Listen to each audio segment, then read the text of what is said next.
2 sano ayaa ka soo wareegtay dhimashadii uu dhintay Amiir iyo sidoo kale bahalkii. Dadkii markaasi Amiir waxa uu sameeyey ma aysan ilaawin, gees ayayna u yaqaaneen, mar walbana way xusi jireen. Markaasi waxay bilaabeen inay noloshooda dib u dhistaan, guryahooda dib u dhistaan, cabsidii ay markaasi iska saaraan. Markii bahalka la soo xasuustana waxayba noqotay sidii inay ka sheekeynayaan oo kale sheeko beri hore dhacday.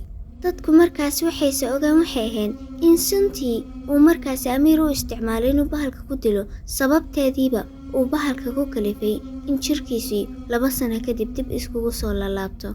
Bahalkii dib ayuu u noolaaday, lafihiisii baaba'ayna hilib ayay yeesheen. Markaasuu soo kacay, hadda wuxuu noqday intiisii hore mid aad uga sii weyn oo aad uga sii cabsi badan. Dhimashaduna markii hore say ugu fudud ayse hadda ugu fududeen. Dadkii oo ilaaway oo noloshooda iska sii wata ayuu bahalkii habeen kale soo laabtay. Habeenkii uu soo laabtay waxaa loo yaqaanay habeenkii labaad ee cadaabta. Dadkii markaasi guryahooda ku jiray oo u qabay inay nabad ku jiraan ayaa waxay ku soo kaceen darbiyada oo gariiraya, sidoo kalena dariskoodii oo qaylinayo. Markii bannaanka loo soo wada baxay ayaa laga warhelay inuu bahalkii soo laabtay, markaana uuba ka sii xun yahay sidiisii hore. Dadka markii uu dilayo uma uusan dilaynin markani si uu cunto uga dhigto, eese wuxuu u dilayay inuu cadaabo dadka. Wuu ka soo jiidayay guryahooda, bannaanka ayuuna ku jarjarayay. Markaasi dadkii waxay bilaabeen inay qayliyaan oo kala cararaan.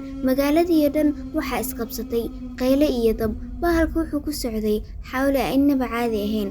Guryihii oo dhanna waxay bilaabeen inay gubtaan. Dadkii intii soo haray oo ka badbaaday waxay bilaabeen inay u cararaan dhinacii kayntii u dhoweyd magaalada. Markay dhinaca kaynta u cararayeen, gadaal waxay kaga soo tageen 2 sano la soo dhaafay, farxaddii iyo guryihii ay dhisanayeen. Laakiin markii ay kaynta galeen inay badbaadaanba, hawshaas waxay ahayd riyo, sababtoo ah bahalku wuu ceersanayay, sharqantiisana meesha dhan ayay ka yeerisay. Hadba qof ayuu la hareeyay, dadka midba meel ayay ku dhuumanayeen ayagoo rajaynaya inuusan bahalka markaas qaban. Subaxii ayaa la gaaray ayadoo markaasi dad aad u tiro badan uu bahalkii meesha ku dilay.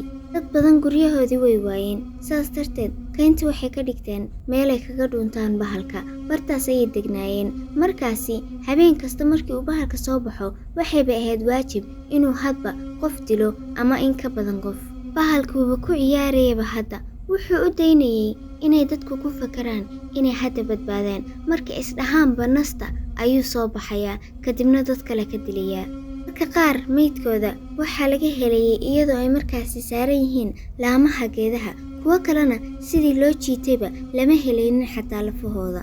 Habeenkii 3aad dadkii soo haray aad ayay u murugsanaayeen. Cuntadu way ka sii dhammaanaysay, marna bahalka ayaa dilayay. Intii badbaadayna oo markaasi kaynta ku dhex jirtay xataa ma aysan awoodin inay cunto raadsadaan ama intay haystaan karsadaan, ayagoo ka baqaya markaasi inuu dabku soo jiito bahalka.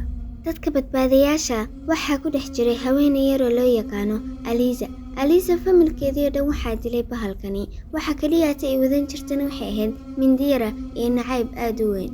Markii ay dadka kale cabsanayeen, Aliza iyada xanaaqeeda ayaa badnaa. Guruub yara ayay aruursatay, waxayna u sheegi jirtay markasta inaysan cararin ee bahalka iska difaacaan. Laakiin bahalkani ma ahayn mid doqona, waxay u dhigi jireen iyo fajiyadiiba wuu la qabsaday. Markii ay meel faji u dhigaana meel kale ayuu kaga soo baxayaa, sidii inuu og yahayba meelaha ay galaan.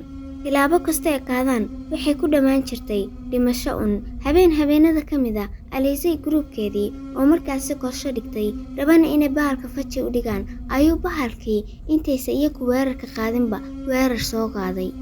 Markaasi bahalka wuxuu kor saarnaa geedaha korkooda, xaggaas ayuu kaga soo booday. Hadba qof ayuu ku boodaa. Dadkii way qayliyeen. Aliza waxay arkaysay ayadoo gruubkeedii la kala dildilayay. Markaasi way ka soo carartay meesha oo nasiib ayay ku badbaaday. Markaasi waxay istiri kuwii kale oo meesha ku dhuumanayay meeshaas ugu tag. Laakiin markii ay tagtayba waxay ogaatay inuu bahalka kaga hormaray. Waxay meesha ugu tagtay meydadkoodii, jirkoodii oo go'an iyo qaar aanba la arkin meelay ka baxeen.